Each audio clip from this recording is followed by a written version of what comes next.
Buenas noches, personalmente. Hace unos meses, nosotros aquí en Personalmente, me decían unos amigos, me llaman muchas personas, que por qué yo tengo tanto tiempo haciendo monólogos, que ese es el estilo del programa de los domingos, que tiene 20 años a las 10 de la noche. Y le decía que como que no sentía la necesidad de traer invitados, no porque me siento cansado, no, jamás, porque el otro programa tiene desde 2002 hasta la fecha en vivo los domingos a las 10, y este tiene 13 años. Nosotros nunca, la satisfacción de nosotros es estar aquí todos los días, menos los sábados.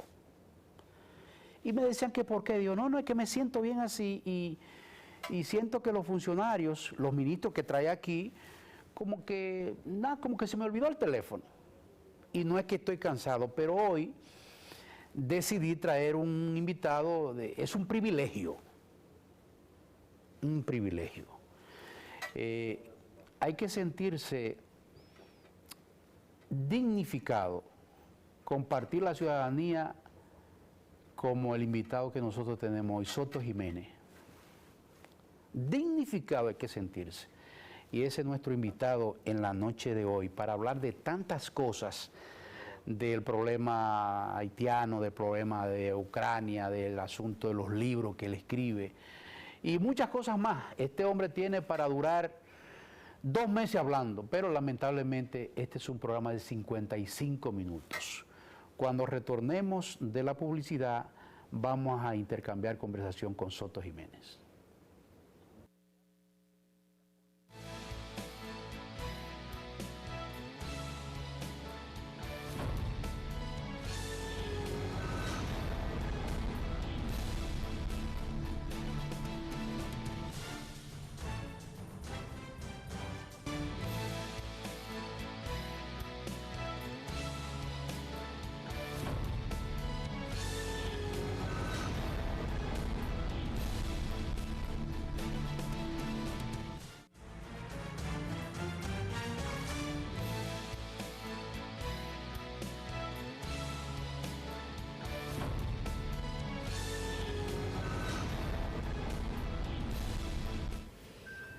Esta noche nosotros decíamos en la introducción que tenemos como invitado a Soto Jiménez, que es escritor, historiador, y un hombre que ha sido en momentos clave, en esa época secretario de las Fuerzas Armadas, y es un hombre de Estado sin estar en el Estado, hay que decirlo. Y nosotros privilegiados que él esté aquí en Personalmente. Buenas noches. Bueno, muy buenas noches. Déjame decirte que no devolviéndote los cumplidos desbordados que ha hecho sobre mí en la presentación, pero déjame decirte que me siento muy bien en este programa. Siempre te lo decía, yo debo tener exactamente algo más de 3 años que no venía a este programa. Y te diré, como yo digo siempre, yo era un habitué de este programa. Y esa satisfacción viene por lo mismo que te decía antes. Este es un programa de los pocos donde se viene a articular ideas. Es así. Es así, ¿verdad? Y entonces yo me siento muy bien, te saludo efusivamente, es así. Como tu viejo amigo, con ideas muy convergentes en lo general, pero además quiero decirte que al saludarte, quiero llevarte todo el fervor y el sentimiento dominicanista para ti y para toda la teleaudiencia de este importante programa. Soto, ¿cuándo usted comienza a escribir? Eso es una larga historia, demasiado larga, diría yo. Pero yo tuve mis primeras inquietudes, vamos a llamarla así, porque escribir es una palabra pesada, escribir. Bueno, pero yo comencé a tener esas inquietudes cuando tenía 11 años. Mi primer artículo de periódico, ¿y usted lo tiene? Claro, como una rareza de precocidad, vamos a llamarle así, literaria. Creo que fue en el periódico El Tiempo, de don Tomás Reyes Cerda, ¿verdad? Ya fallecido hace mucho tiempo. Y entonces yo publiqué mi primer artículo. Naturalmente, estamos hablando como una gracia, pero a partir de ahí entonces yo tenía esa inquietud. cautivadora, que se manifestaban en la escuela, por ejemplo. En la escuela, yo era siempre el que hablaba en los actos de mis diferentes cursos. Llegué a ser hasta el director del periódico mural del colegio y me metí por esos caminos. Entonces, como yo le llamo, con la herida de Hagen, la herida mitológica de Hagen, que abierta tempranamente no se volvió a cerrar más, naturalmente. Debo confesar, porque entonces no sería del todo sincero, que yo me crié en un ambiente. Fíjate qué dicotomía. Mi padre era un comerciante, un humilde comerciante, no era un hombre sin grandes luces literarias, que yo digo que me enseñó a mí la virtud del trabajo. La virtud del trabajo. Un hombre que yo lo vi siempre, nunca lo vi levantarse, ni siquiera los fines de semana, después de las 5 de la mañana. Entonces, era natural que él impregnara en sus hijos ese hábito del trabajo que después reforzó la vida militar. Bueno, pero por el otro lado yo tenía a mi abuelo, a Miguel Ángel Jiménez, don Cuchico Jiménez, que era un literato, un hombre político, y entonces eso influía sobre todo que yo me crié en una biblioteca, la biblioteca de mi abuelo. Y entonces él nunca quiso que yo me viera afectado por lo que los norteamericanos llaman nerds, un niño precoz, sino que hiciera mi vida normal. Okay. Pero sí, el apoyo que suelen dar los abuelos siempre estaba enfocado hacia ella, ¿verdad? Entonces yo le decía de inquieto, abuelo, si yo me aprendo los caballos de los conquistadores de don José Santos Chocano, ¿tú crees que yo puedo economizarme al colegio mañana? Y él me decía, sí, si te lo aprendes, sí. Entonces ya tú sabes que yo me lo aprendía. Esos eran los estímulos de él. Y entonces nuestras largas conversaciones, donde me viene a mí, tú sabes que la gente cuando llega a la madurez trata de buscarle la razón a todo, las razones de todo. Entonces se pone necio. Necio y también es un impulso de justificación, sí. ¿Verdad? Inevitable. Entonces yo digo que la afición mía, no solamente por la literatura, sobre todo por la poesía, sino la afición mía por el amor a la patria. Por el amor a la patria, me viene de él. Porque entonces nuestros largos paseos de muchachos, en una época difícil que eran los años del país, que eran los años cuando el país abría los ojos, y yo también los abría, estamos hablando de los años 62, 63, ¿verdad? Sobre todo después del ajusticiamiento de Rafael Leonidas Trujillo Molina, él que fue un alto funcionario de ese gobierno. Entonces, andaba muchísimo en la capital a pie. Y entonces en esas conversaciones yo recibí el beneficio de oír la historia nacional contada con vehemencia por mi abuelo. No con ánimo de enseñar nada, porque mi abuelo lo que fue siempre fue un profesor. Pero entonces ahí yo me quedé cautivado. Y recuerdo como ahora que andando por la zona colonial, mi abuelo me preguntó, mi nombre familiar es Pepito. Me dijo, Pepito, cuando tú seas grande, ¿qué tú vas a hacer? Y yo le dije, historiador.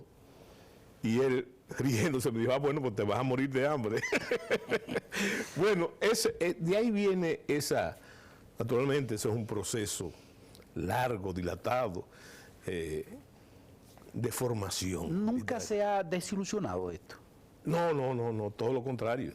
Todo lo contrario. Yo digo, mira, y te dije a ti una vez en un programa aquí, mi vida se ha forjado, se ha encaminado por 3 vértices. 3 vértices. Y los 3 vértices, fíjate lo que te voy a decir, tienen mala reputación. Lo que yo llamo mala reputación. Lo primero que yo fui en mi vida fue poeta. Y de muy joven gané premios literarios como poeta. Pero tú sabes que el dominicano, mira, aunque es un amante de la poesía, sí, que no va de acuerdo ese es un poeta. Sí, ese es un poeta. Es como decir, vive en el aire. Como despectivo. Sí, es un poeta. O como decía, y hay gente que se incomoda. Sí, y como decía el general Santana, que odiaba a los poetas, él decía, sí, esos seres de hablar cantado, ¿verdad? Y entonces, bueno, en ese sentido, un poeta es un tipo que no tiene los pies en el aire. Eso es una mala reputación. Sí. Bueno, entonces lo segundo que yo fui fue militar. Y entonces los militares son de muchas maneras y de forma equivocada, son símbolos de autoritarismo. ¿Con qué se casa un guardia? Es decir, ¿y con qué fuerza se casa un guardia? ¿Verdad? Y por otro lado, también símbolo de brutalidad, donde se exaltaba la brutalidad. En una época en que se exaltaba, los guardias leen como quiera, los guardias leen al revés y al revés. Y entonces, cosa que no es así, porque el militar profesional es un militar altamente capacitado y eso ha ido en aumento. Bueno, y lo tercero que yo soy es político. Y en este país yo digo que el que le dicen político y no pelea, no va a pelear, ¿verdad? No va a pelear porque se ha constituido en un insulto claro. Eso es un dejo cultural dominicano, porque hay que ver lo que pensaba Juan Pablo Duarte. Juan Pablo Duarte hablaba que la política era la línea de pensamiento filosófico más pura, que coincidió después con lo que decía Clinton, que Clinton le preguntaron más o menos lo mismo, en ese mismo sentido, y él dijo que la política era lo único que era capaz de cambiar la suerte de la gente, y por eso él era político. Bueno, en ese sentido, pero vamos a llamarle que tiene mala reputación, en ese sentido. Con relación a los patricios, su cosa del trato, que hay dominicanos que no saben quiénes son. Sí, bueno, eso es un problema que ha ido en detrimento de la formación del pueblo dominicano en su educación, y la culpa tiene la educación formal, porque ha habido un descuido. La escuela de tu época, de la mía, y yo creo que sospecho que soy más viejo que tú. Sí, un poquito, un poquito más un para poquito. allá. Bueno, Un poquito entonces, era otra cosa. Era otra cosa, real. No tenía las sutilezas ahora de la cultura posmoderna, pero sí se recalcaban las cosas que no podían dejar de recalcarse, ¿verdad?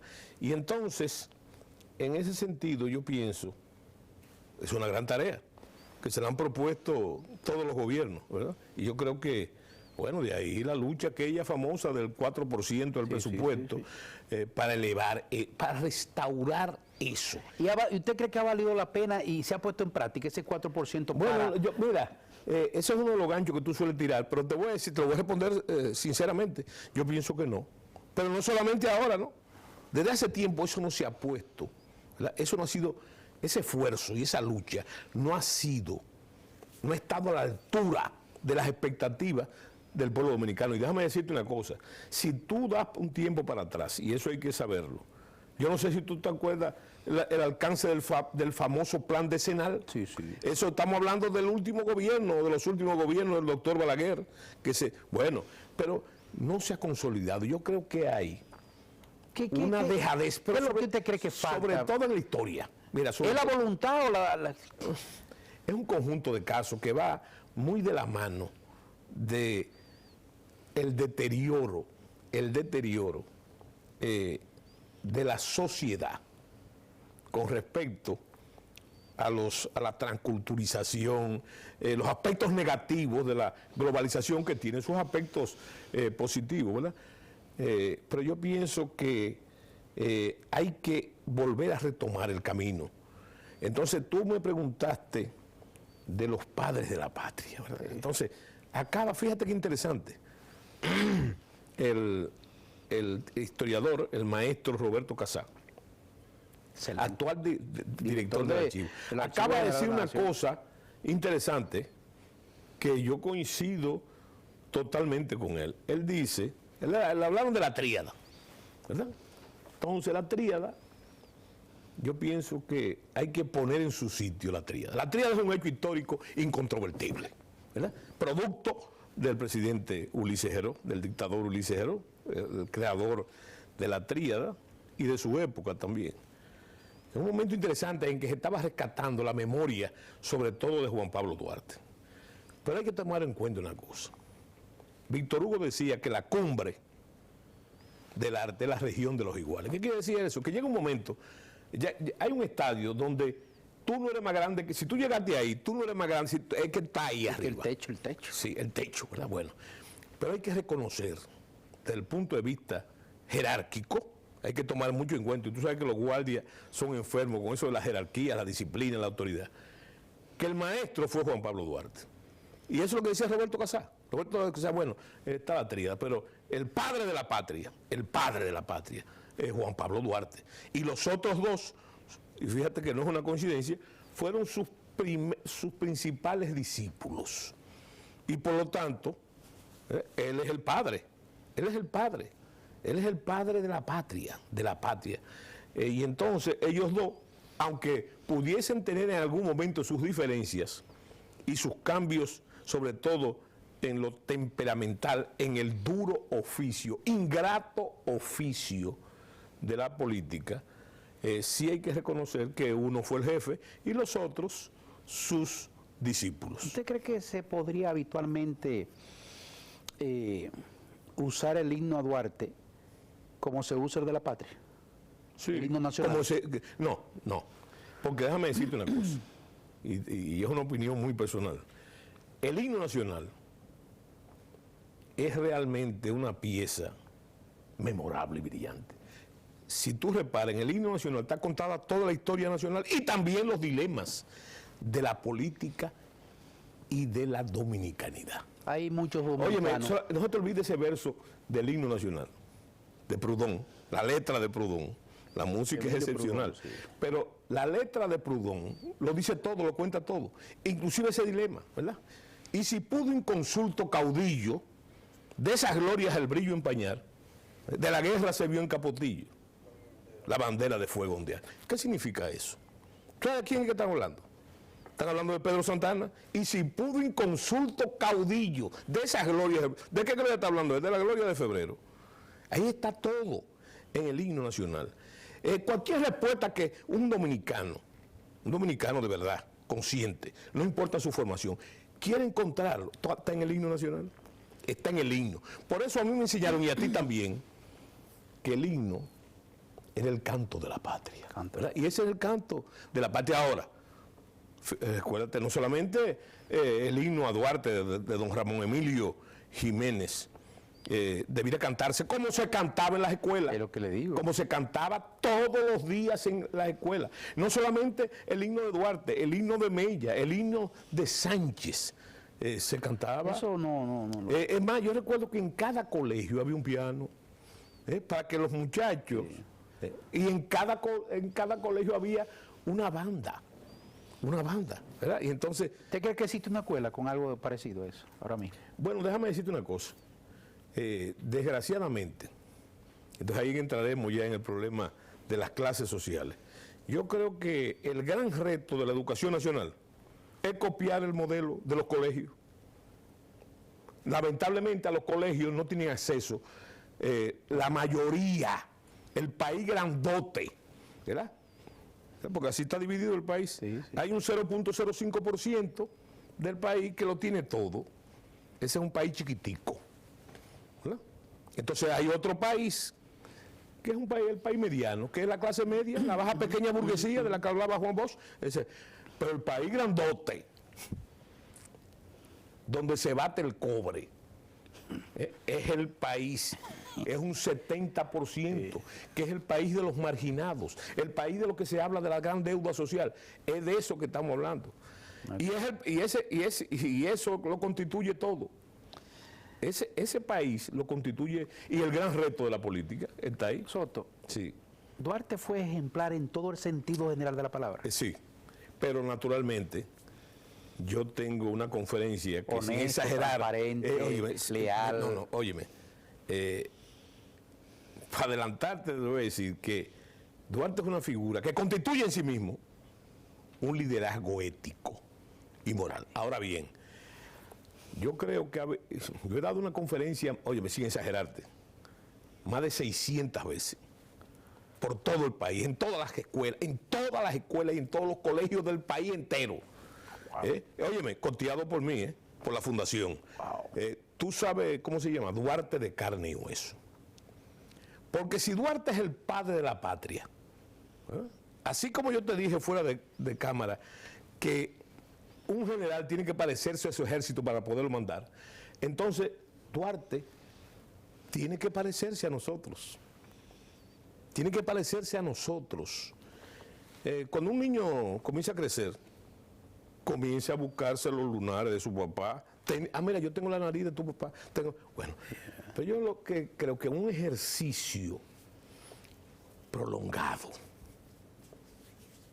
nos han negado el verdadero Juan Pablo Duarte en esos aspectos. Entonces no lo encontramos, no se parece a nosotros. La cosa más difícil del mundo es copiar el ejemplo. Pero eso es muy delicado y peligroso y penoso. No, eso es una manipulación política. Eso es una política. Claro.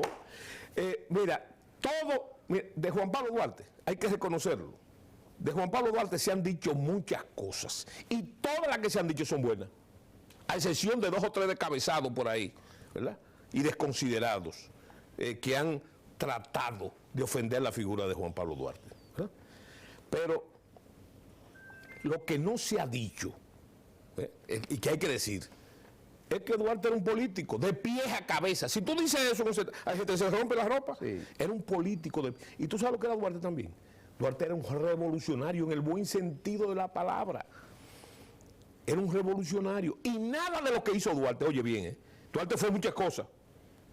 Todo lo que hizo Duarte fue al servicio de su revolución. La revolución independentista, óyeme, contra los haitianos. Porque hay gente que ahora, con el internacionalismo proletario y la solidaridad... No. Esto fue una revolución contra la oprobiosa dominación haitiana. Una dictadura de 22 años. Que antes de esa invasión hubo muchas agresiones contra los dominicanos. El degüello de Moca, una serie de genocidios y invasiones. Entonces, que ahora no, espérate un momento. Juan Pablo Duarte, aunque él exalta el nacionalismo del pueblo haitiano, ¿verdad? Pero fue contra eso que él se levantó. Y yo que te digo que él no fue nada. Duarte no fue absolutamente nada, y no hizo nada que no tuviera al servicio de su revolución, la revolución febrerista. Pero eso está muy lejos, a miles de kilómetros, esta situación a la de antes. Pero claro, pero él sigue siendo el referente. Sí, él es el referente. Él sigue siendo el referente. Oye lo que te voy a decir. El referente indispensable. Y cuando yo digo que es una manipulación política de las clases más retrógradas del país, pero de las clases dominantes, se nos ha vendido lo siguiente: hay que ser como Duarte. Hay que ser como el padre de la patria. ¿Pero como qué padre de la patria? Como el que ellos no han pintado, que era un hombre manso, tolerante, que aguantó de todo. Ese es el Duarte, ¿verdad? Eso tiene una articulación política. ¿Tú sabes cuál es? Seamos como Juan Pablo Duarte. Tolerante. No, sí, para gobernarnos como quién. Como Santana, como Lili, como Rafael Leonidas Trujillo Molina. ¿Tú me entiendes? Ese es el truco. Seamos como Duarte. Para gobernarnos como Santana, o como Lilis, o como Trujillo. Esos son mensajes intencionales. No son mensajes. Es una manipulación. Okay. Una manipulación. Porque déjame decirte, una manipulación muy bien hecha, Muy bien hecha. ¿Tú sabes por qué está muy bien hecha? Porque, vuelvo y te repito, de Duarte no se ha dicho nada malo. Lo que se piensa fruto de esa manipulación, la gente no lo dice y se lo pregunta, ¿verdad? ¿Por qué Duarte no intentó retornar a la República Dominicana después que se va? Porque no lo dejaron. Óyeme, para que tú tengas una idea, Duarte salió del país en el 44, julio del 44. Y Duarte, a partir del 44, a Duarte lo borraron de la historia. Wow. No se habló más de Juan Pablo. El último que habla de Duarte es un enemigo que él tenía que se llamaba don Tomás Bobadilla y habla en noviembre del 44. Pero tú quieres saber cuál es el verdadero Duarte. O los amigos quieren saber quién era el verdadero Juan Pablo Duarte. Que lea el decreto del general Santana después del contragolpe en julio del 44, que lo declara traidor a la patria. Ay. Que lo declara, oye bien, un peligro para la juventud dominicana, un perturbador del hombre público. Entonces estamos hablando de un soquete, no estamos hablando de un soquete. Es un individuo, como lo hicieron, que hay que borrarlo de la historia, para que no, y si se queda aquí, Lo fusilan, seguro. Oye, ¿tú sabes quién salva a Juan Pablo Duarte? Don Abraham Cohen. Abraham Cohen fue el financiero de la independencia. No hay una calle con el nombre de Abraham Cohen. Y yo he pedido muchas veces, y vuelvo a reiterarlo en este programa, que hay que hacer un acto de justicia a Abraham Cohen, a ese judío, de origen judío, que fue el financiero de la independencia, y que cuando Santana decide fusilar a Juan Pablo Duarte y a los trinitarios, Cohen va donde él, con el peso de su autoridad económica y social, le dice: general, esto es coloquial, general, usted se está volviendo loco. ¿Y cómo usted va a fusilar a ese hombre? No, fusile a ese hombre. Ese hombre fue que se inventó esto. ¿Y cómo usted lo va a fusilar? Y Santana le dice: no, es que no hay cuarto. Mándalo para afuera, mándalo para afuera. No, es que no hay cuarto. Entonces él dijo: no, yo lo pongo el dinero. Ese es el hombre que salva a Juan Pablo Duarte. ¿Y usted no ha intentado llevar esa propuesta al ayuntamiento? Yo lo he dicho 1000 veces.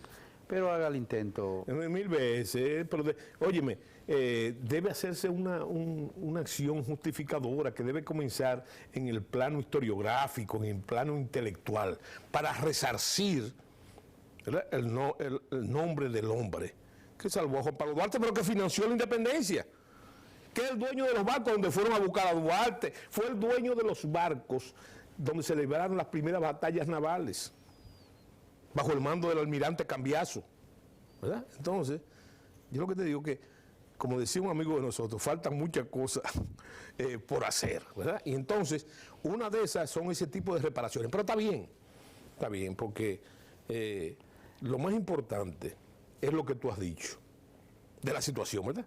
La situación.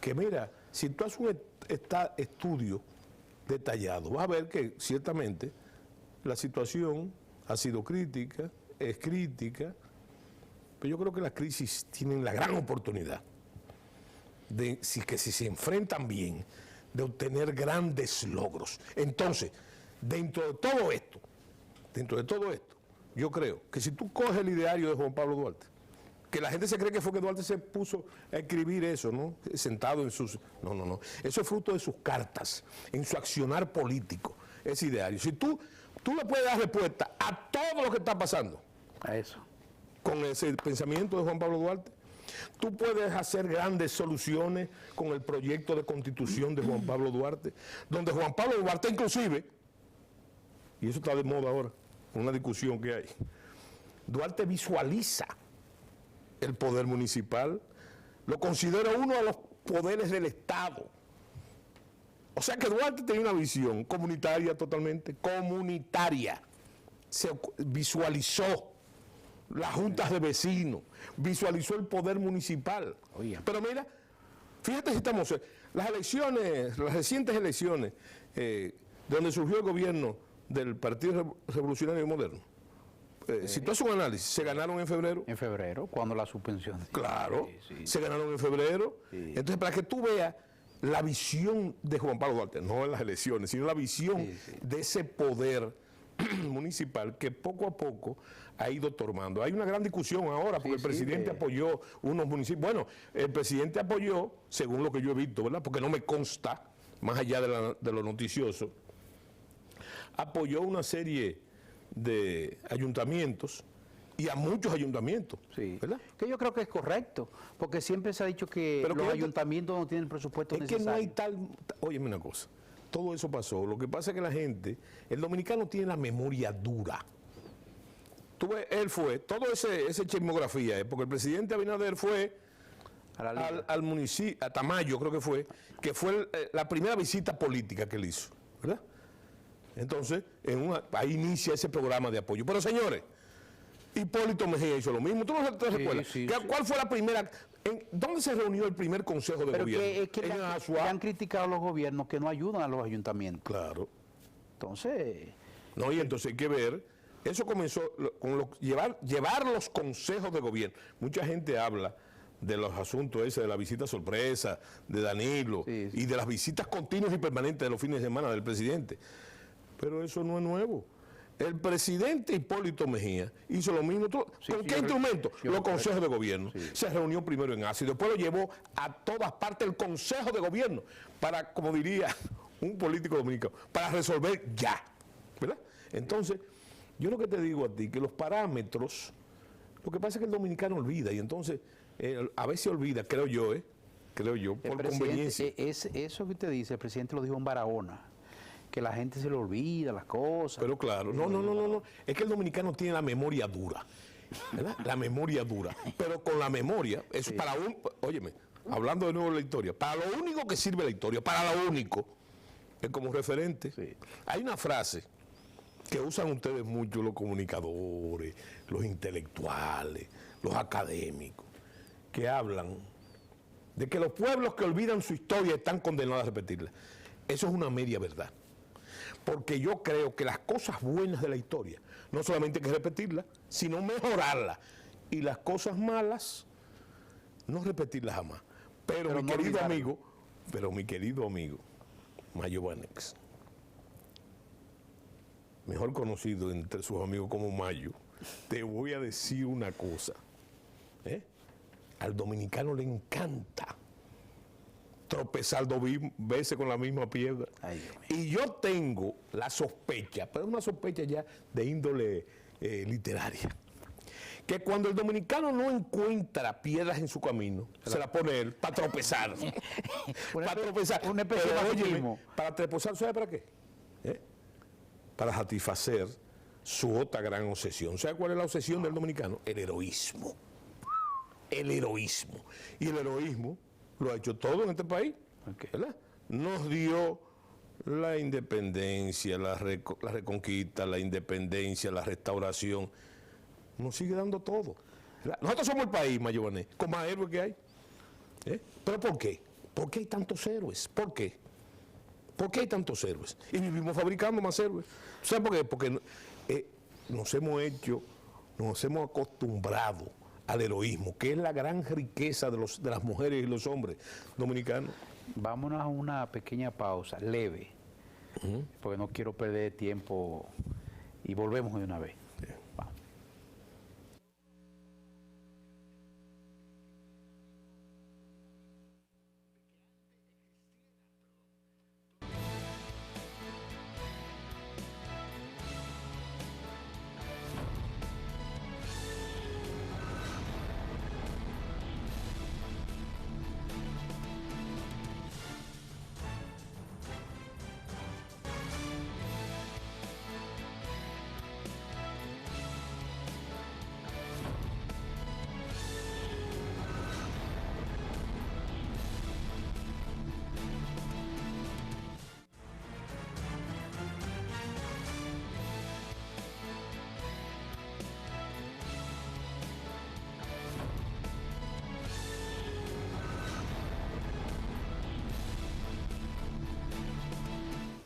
Me acaban de escribir, Soto, me dice que yo soy un abusador. En el buen sentido de la palabra, yo, oye, qué bárbaro. Y unos cuantos amigos que cuando salga de aquí le voy a decir quién, le voy a mostrar la... Sí. Me dice que si el canal puede dar, yo no, porque son 55 minutos. Que Pero sí. claro. Sí. Mire, él me está diciendo que de las conferencias. Sí. Y dice, lo que tú le preguntaste, que hay que tener voluntad y deseo y sentirlo. 600 conferencias. Sobre ese tema. Ni que se la... Oye, que fue usted que la financió usted mismo. Ni que se la financien, es duro. Sí. 600 pero conferencias. déjame decirte una cosa. Tú que eres un hombre del sur. ¿Qué le pasó allá en el sur? No, oye lo que me pasó a mí en el sur. Para que tú veas que no hay tal talento. El que es sabio de verdad es el pueblo. Y es el que te enseña. Yo ando en esas conferencias y voy a un liceo de Neiva. Ya, De Neiva, ¿verdad? Como diría nuestro amigo Delirami, el sur profundo. el sur profundo. ¿verdad? Y entonces voy. Y después que yo doy mi conferencia, los profesores, que era una cosa que se hacía antes, montaron una especie de poesía coreada. ¿Verdad? Tú sabes lo que era la poesía coreada, para que tú veas que el sabio no es Sootoni, es el pueblo. Ese es el sabio. ¿Tú sabes lo que hicieron esos muchachos?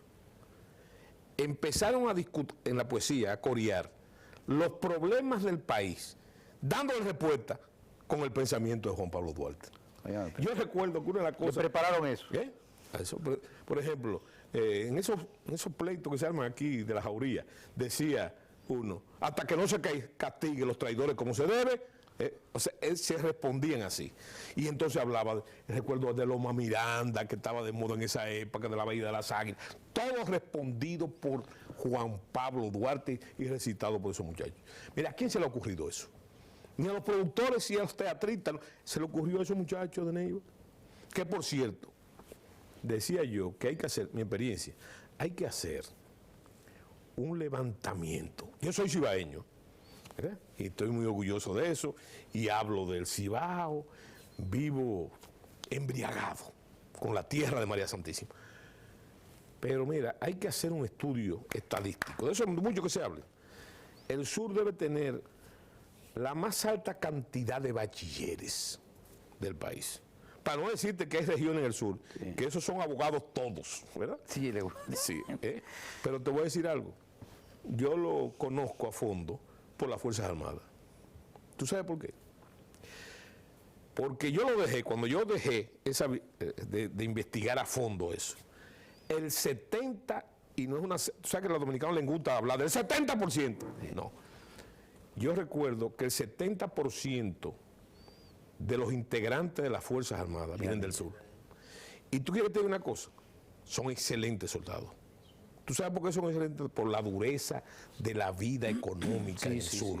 Ellos saben que tienen que cuidar su profesión, cumplen a rajatabla para que no lo vayan a votar, porque si lo votan, entonces todos sabemos cuál es el destino, ¿verdad? Pero lo que no pasa en el Cibao, como es la tierra de María Santísima y hay riqueza económica, bueno, no son tan buenos soldados. Como los soldados sureños. Es interesante eso. Porque si tú en el Cibao tú lo votas, entonces se va simplemente echando días en la agricultura, que es un oficio duro, es un oficio, ¿verdad? El de los chapeos bajitos y los ciclones batateros. Solamente ganan. Averíguate en cuánto está un día de jornal. No, para usted encontrar un hombre, usted tiene que... Y ganan bien. Y con los bolsillos llenos ahora. Sí, entonces en el sur la cosa es madura. Suerte a Dios que el despertar del sur, que se ha anunciado tanto, es lento. Es lento. Y hay en algunos aspectos, Mayo, que ha involucionado, porque recuérdate que Barahona, si no era bien la tacita de plata, pero tenía el ingenio. ¿Verdad? Tenía la salina. Y ya entonces, ya no están. Entonces... Ahora estamos pensando, bueno, pero el futuro se ha dicho, ¿verdad? Y ha dado resultados en la región, por lo menos en la región cercana a Barahona, el asunto del turismo, los proyectos que se han hecho ahí, muchos de ellos de factura privada. Pero el sur cercano no, el sur cercano más rico. Pero claro. Baní, pero claro, Ocoa, Azua. Claro. San Juan. Y siempre, mira, hasta en la agricultura, la plena de Azua, cuando se hablaba de la plena de Azua, estamos hablando de riqueza y además del granero del sur, que es San Juan. Sí, San Juan, parece gemelo del Cibao. Parece Cibao. Mira, me gustó la comparación. Mire, háblame de esta ternura. Mira, tú sabes... Yo lo escuché los otros días decir usted que la palabra fuñenda viene de España. Mira, de españoles. No, ¿te gusta que te hablen claro? Esta es la reciente criatura. Sí, pero a ti te gusta que te hablen claro. Sí. Pero más claro que ahí no se puede. Bueno, eso es un glosario. Vamos a llamarle en el idioma del pueblo.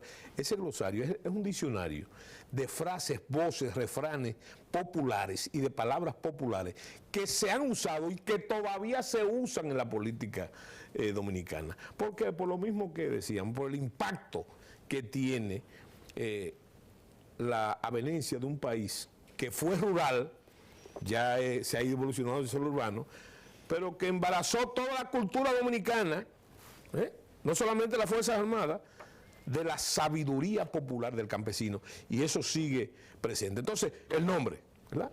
La fuñenda. Realmente, ¿qué es la fuñenda? ¿Qué viene de la fuñenda? La fuñenda es una molestia, es cualquier cosa. Fuñe. Sí, pero viene de ahí mismo, viene de fuñir. Y fuñir no es más que un joder atenuado, ¿me entiendes?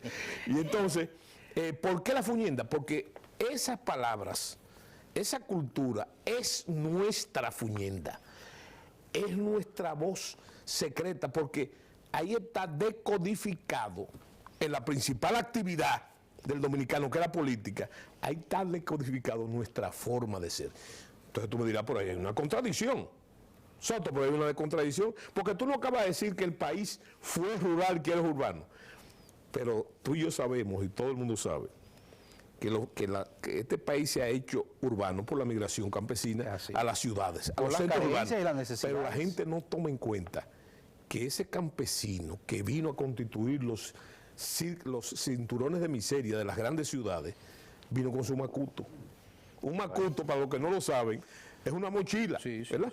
Y en ese macuto vinieron sus palabras, sus costumbres, su forma de ser, y le impusieron en las ciudades, en los centros urbanos, ¿me entiendes? Entonces, ahí está la Fuñenda, que es una decodificación del alma nacional. Y como añadidura, o por añadidura, entonces tenemos, ¿sabe qué? Que ahí en la segunda parte de la Fuñenda, tenemos un glosario de las palabras que hablan ahora nuestros hijos. Un idioma que tú oyes a nuestros hijos hablando entre ellos y tú no sabes lo que están diciendo, no lo entiendes. Naturalmente hay clases sociales, hay una división social, los famosos popis y los guaguaguá. Sí, de eso somos nosotros. Entonces, la clase media tiene una articulación de esas palabras, de nuevas palabras, que no son precisamente las de la mayoría, que son los guaguaguá, ¿verdad? Y entonces, eso hay que saber. Los organismos de seguridad tienen que conocer eso. La policía. Sí, para entender e investigar. Para entender lo que están hablando, Oye, entonces, es importante eso. Sí. Entonces yo lo que hice fue, para yo tener acceso ahora, fue simplemente hablar con los amigos de mis hijos. Porque, por ejemplo, yo no sabía, había palabras que yo en mi vida había oído. Yo creía que eran otra cosa. Por ejemplo, Camus. Camus, tú dices, el río de la Vega, de donde nuestro compadre Cheo Canán. Cheo Canán, entonces, saludo a Cheo. Sí, un saludo a Cheo. Entonces tú dices, bueno, Camus es el río, no. ¿Tú sabes lo que es Camus? En el lenguaje no sé. Una mujer fea. Es Camus. Tú sabes lo que es otra palabra también que a ti, bobo. Para todo el mundo bobo es la chupeta. Le pusieron un bobo. ¿Sí? Bobo no es eso. Bobo es un rebú donde llega la policía. Se le armó un bobo. Sí. Le pusieron trenza. Es un tipo bacano que llega con todos los poderes arriba. Sí, se le bajó con trenza. Míralo ahí. ¿Tú me entiendes lo que te digo así? Sí. Entonces, ¿por qué, Mayemones? Porque toda época tiene su lenguaje. Prevalecen, ¿verdad?, las que son de origen medular, y otras se van cambiando y van entrando en desuso. ¿No le preocupa a usted que estas nuevas épocas y esos nuevos idiomas de la juventud, esa última generación, lleve al olvido al propio Juan Pablo Duarte? No. Es que Duarte sigue teniendo una vigencia inusitada. Ahora, te voy a decir... ¿No le preocupa eso? No. Oye, ¿por qué no me preocupa? Porque está pasando una cosa. Siempre se ha tratado de sacralizar la figura del patricio. Ahí está el truco, ¿verdad? Que tiene que ser venerada y tiene que ser encumbrada y está insertada en el inconsciente colectivo, como diría Jung, del alma nacional. Eso está ahí, pero hay un problema. Hay que hacer a Duarte, ¿verdad? Es más, te voy a decir una irreverencia total, la que ya me voten de este programa. Yo no lo voy a Hay que tratar de que Duarte nos huela a grajo. Popularizarlo, que sea manejable, pero no para los intelectuales y los historiadores, y los doctores, no, es el Duarte vivo, ¿verdad? El Duarte por lo que Juan Pablo Duarte luchó, ¿verdad? Entonces, ese señor, vuelvo y te repito, tiene que estar en esa dimensión, en todas las demás, en esa. Por ejemplo, tú quieres una figura más de moda que el liderazgo ético de Juan Pablo Duarte en lo militar. Ahora que está ahí, que cayeron presos, no. Lo que hizo Duarte, a Duarte el gobierno, la Junta Central Electoral, gubernativa, le dio 1,000 pesos para que fuera a compartir el mando con Santana. Una verdad, porque el mando no se comparte. Son un principio de la guerra, el don de mando. Entonces, mandan a Duarte a eso. Duarte, no sé la cantidad exacta, pero creo que gastó 100 pesos. Y le devolvió al gobierno los 900 con una relación de lo que había gastado. Oiga. Eso se llama un liderazgo ético y aplicable ahora. Lo que hay que saber es aplicarlo. ¿Se habla de eso ahora? ¿Se habla de eso? No.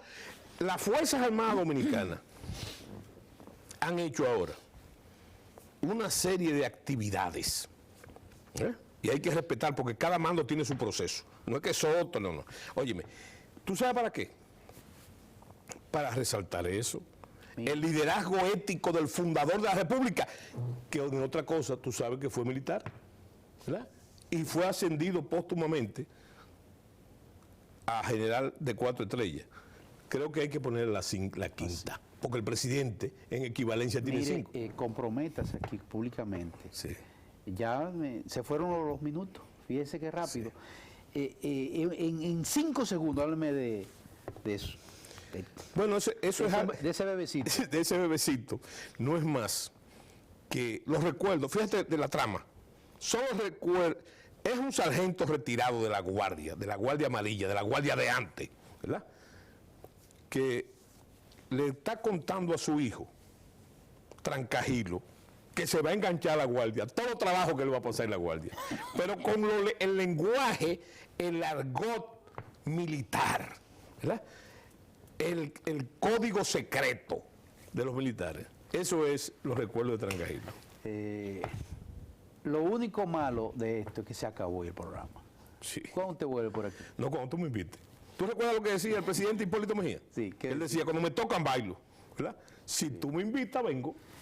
Y él baila y no bebe porque lo que hace es que se lo unta. Se lo unta, es así mismo. Mayo, encantado. Agradecido de Soto Jiménez que haya estado con nosotros después de nosotros haber estado haciendo monólogo por 3 o 4 meses. Buenas noches.